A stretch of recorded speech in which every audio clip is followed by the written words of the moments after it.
I'm Dion Giannarelli, and this is Cooking with Dion Giannarelli.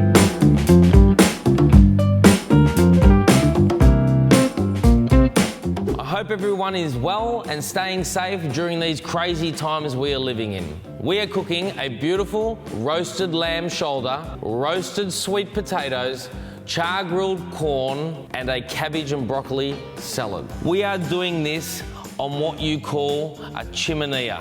A very good friend of mine, Jack Fenton, he gave me a call and he says, "Hello, Dion." I said, "Hello, Jack." He said to me, "What about we do a show together and I'll cook for you and show you how to cook a roasted lamb shoulder on a chiminea from a company called Aussie Heat Waves." So Jack, explain to us today what we're going to be doing and how we're going to be doing it. Well, basically we're doing an age-old recipe which everyone has done before. You can do this in your oven at home. We're just jazzing it up a bit by doing it on the open fire which the chiminea provides. But essentially it's an outdoor heater with a vertical pizza oven with roasting and grilling capabilities, as you said. What I understand is we're going to need 3 onions, 3 carrots, 3 leeks, a clove of garlic, leave the skin on 1 clove, 4 cloves of garlic, no skin on, roasted lamb shoulder, chicken stock, and you need red wine. Cheers to that. Where we're going to start with this recipe. Covering the whole thing in olive oil, drizzle it all over the top, and top and bottom and everything else, which is a very straightforward step. Then you can simply flip that, or rub that through. Very easy. And then we flip that back, shake salt and pepper all over the top, and we'll flip it. We want that a good, generous serving. I like the way you work, Dion. That's exactly how I like it. Now a bit of pepper on the top. That's it. Fantastic. The bottom as well. Yeah, just a nice even crust over the entire bit of lamb because you can't go wrong. We're going to be cooking it for a while. So now what we'll do is the normal program of piercing it and punching in some rosemary and some garlic into those little incisions so we get that really nice infused flavour of garlic and rosemary throughout the process of cooking. 4 cloves of garlic here. Finely chop them very, very roughly, just like that. We'll just start sticking them in. So you'll find when you're poking things in here that you'll hit bones here and there, but don't be afraid to make another incision to find the right spot. See there, hit a bone, just move on. So you probably want 4 or 5 sprigs of rosemary and the same with the garlic. Use the same hole for each. How are we cooking with this thing? Well, mate, what we are doing is experiencing... Hang on! We forgot something. Now we're cooking with gas. There's only 3 people in Melbourne with this hat. NR, JR and DG. I thought, best get me country hat on. I got a big hat and I got no cattle. So tell me, what are we doing? Well, mate, what we're doing right now is we're about to cook on something which we like to call a lifestyle on legs. Right. Basically, it's a solid cast iron, Aussie Heat Wave outdoor fireplace. Right. These things are made out of the old Bendigo water mains, melted down in recast in one whole solid piece. But the great thing about these, mate, is not only can you use them as a beautiful outdoor heater that looks fantastic when you're not using it, you can whack the barbecue attachment on top there and use it as a beautiful grill.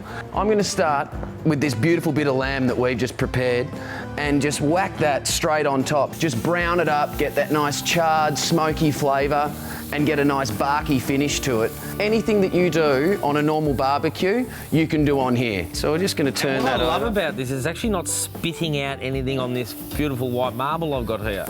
And the great thing is as well, you never have to clean them out. So you don't clean it out? No, there's no hassles because there's too many of them in this world already.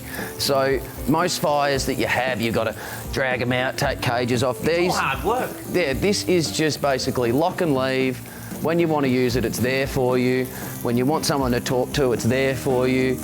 The great thing is as well, another little nifty feature is you can move it around if you want to. This is a really good feature. After this, we'll leave it on for a good 3.5, 4 hours. And some of that will be uncovered and some of that will be covered up in foil to lock those beautiful juices and flavours inside. We'll take this off, we'll move back inside and go on to stage 2. Now we've been turning the meat for roughly around 15 to 20 minutes, giving that nice grill, char grill sort of coating. Now we've put the meat in a baking tray, we've driven a little bit of olive oil right the way around. Now what we're going to do is we're just going to add some vegetables in. Carrots, nice and rough, doesn't have to be perfect, that just goes right the way around. Some leek, You can chuck any veggies you want. You can use a deeper dish. You can make it more rendered down with the lamb. Like, you really can't go wrong. That's the beauty of slow cooking. Now I'm gonna get my garlics and I'm just gonna crush these down. I'm gonna leave the skin on and just use a knife. Remember, pop the top, get rid of that, and just roughly chop that. The wine. You can use whatever red wine you want, but today is a special day, so I'm gonna go with the Penfolds Grange 2002. Now, but if, you know, at home, if you don't have that lying around, Jacob's Creek could be fine. But we'll go with the Penfolds today, because this is a very special day. Right, pop the top. And now we're just gonna slowly, mate, let me tell you, this is gonna be the most expensive roast lamb shoulder you've ever eaten. Chicken stock from Lamana's. Yeah, just a dash of that gives that nice saltiness, because I'm sure we didn't put enough salt on before. Yeah, beautifully done. And that's about right, mate. Perfect, perfect. Now what are we going to do, Jack? We're going to take this. You can carry it this time, mate. I'll follow with the glass of wine, but we're going to move back outside to the mighty Aussie Heat Wave now and talk to you through stage 3. Just whack it on there. What I've done here is I've just put the pizza stone on the top. That just sort of diffuses the heat, because what we'll do after this, I'm going to do it right now, is going to grab the roasting hood. So this just goes straight on top. And this is what turns it into a roasting oven, and you can do your pizzas in there. I'm utilising the pizza stone today just as a little bit of a diffuser, just to put the roasting tray onto. So we're going to leave that now for 4.5 hours? Well, what we'll do is we'll leave it on there for about an hour, 45 minutes, just uncovered, because what we really want to do is make the most of what's going on down here, and we're going to infuse it with the smokiness, the wood flavour, and it will continue to brown off the top and get that nice gubbins of red wine and stock jus bubbling away. So an hour, then we'll come back and revisit it, and we'll wrap that in foil. So Jack, we've come inside and we're gonna do some roasted sweet potatoes inside the chiminea. Yep, very outback style. Very outback. So I've found that the best place to start is drizzle it generously with olive oil. Don't be afraid to do one side and then roll it over and do the other. One sprig of rosemary in the parcel, and then one little crushed bit of garlic. Done. The wrapping, a lot of people think when you whack it and bung it in the fire, I actually like to use the word bung, because you can take the boy out of the bush, but not the bush out of the boy, I tell you what. I'm Italian, so I don't speak like that, so can you just translate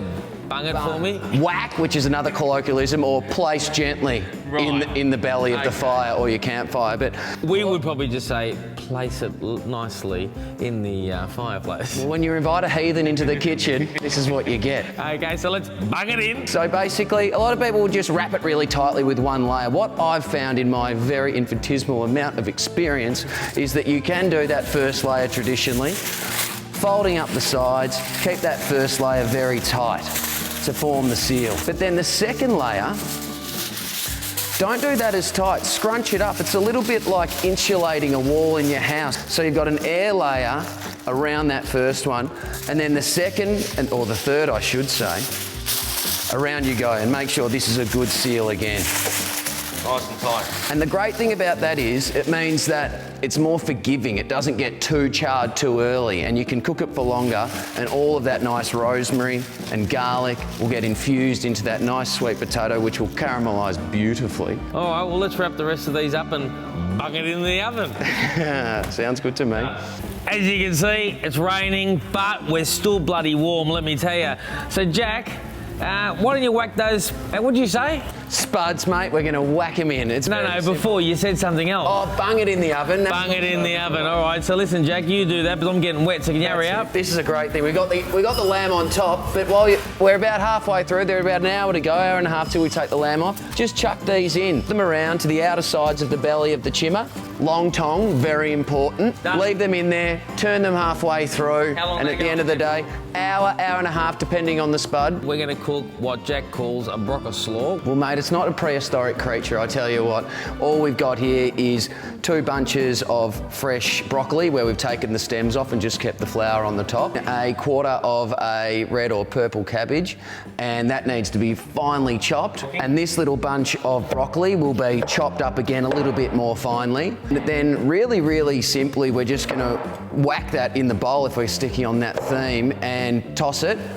And then we'll dress it with a few nice things. The sauce is a makeup and you can build on this as much as you like, but I often use like the gubbins of the end of the feta cheese that you put on there and you pour the oil in the end of the bottom. Like a little bit of seeded mustard in there, mayonnaise, because it is a slaw to pour in and throughout it.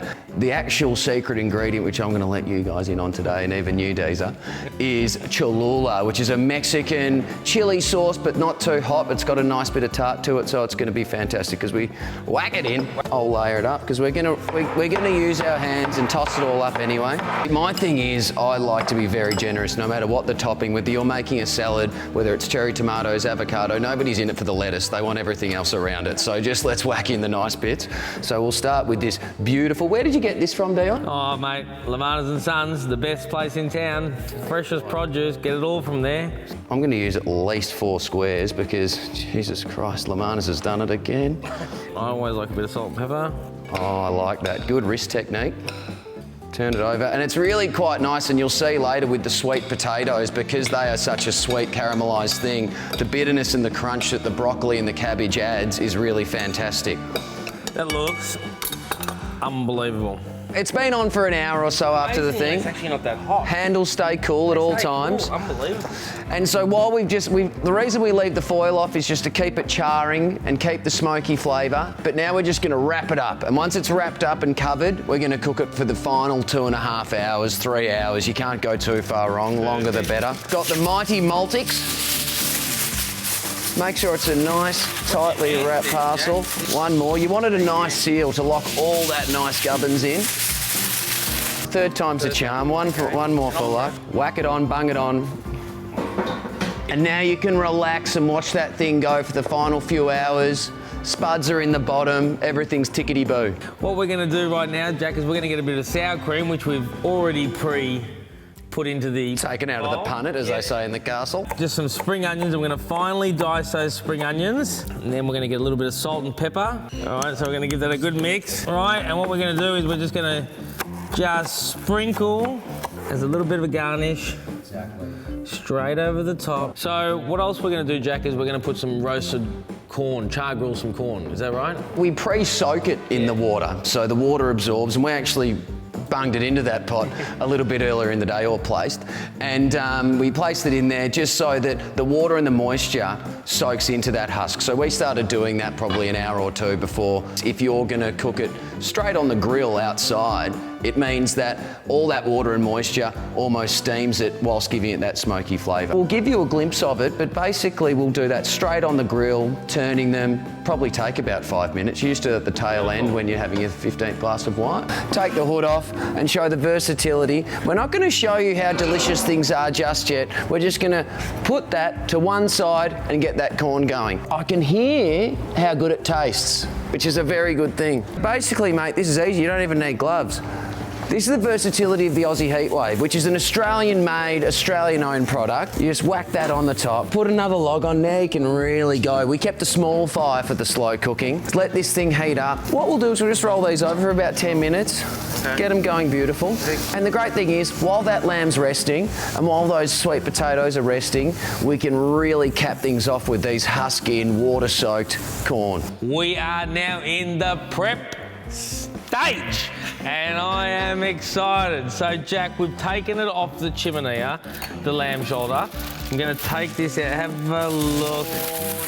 Wow, look at that, that is... Dion, my gut feel is I think we've nailed it thus far after one layer of foil. Oh, man, the smell. If you only had smell-o-vision, you wouldn't know what this is like. We've had the corn going. I can smell, actually, even before I've gotten to the third layer, that I can smell the rosemary and garlic coming through this tiny little sweet potato. Tell you what, I'm just going to unroll that straight into the pan. See, there's a bit of rosemary, garlic. Isn't that delightful? Jesus Christ, this could be you at home. Oh, look at this. Seriously, that is... Now, if I just... Look at how the bone just comes straight out. Now, if I just grab that bone there, and then I'll just slide out. Now we have everything ready to go. Look how soft this is breaking apart. So, Jack, this has been an amazing experience, and I'm looking forward to digging in and trying this myself, but I have to invite someone in to actually try this properly, and they have supported me and provided me with this amazing produce that we cook with each week. This is Brandon Lamana from Lamana & Sons. Brandon, firstly, thank you for coming, and thank you for doing everything you've done for us for this show. We really do appreciate it. And it looks amazing. Oh, well, it only looks amazing because how fresh and beautiful the produce you provide. Now give it a go, Carl, and tell me what you think. I'm going to try and eat, Unbelievable. Oh. Seriously. It is so tender. It really is. So tender. That's unbelievable. Sorry. That's unbelievable. Let's try this what is it? Broccaslaw, mate. Get that in you. All fresh from Lamana's, you know. Hoe in. Don't forget some of that sour cream. You can taste the quality. Yes, you can. And it's fresh. That is a personal compliment. Tell you what, those sweet potatoes are amazing. Those sweet potatoes with the butter. Seriously, I might try this corn. This is great. It's always a good sign when the tasting part segment of the show can go on for 45 minutes. I've found that as a massive positive. Grown in Western Australia. Lamana, you've done it again. Well, guys, thank you for watching tonight. I hope you can give this a shot. It's really, really easy. Thank you to Aussie Heat Waves and Jack for coming down and helping us and showing us how to cook an amazing meal on a chiminea. Thank you again, Brandon. Thank you. This is an amazing experience. There's much more to come, so don't tune out, just tune in. Love you, cheers, stay safe, stay warm, and stay positive. See ya.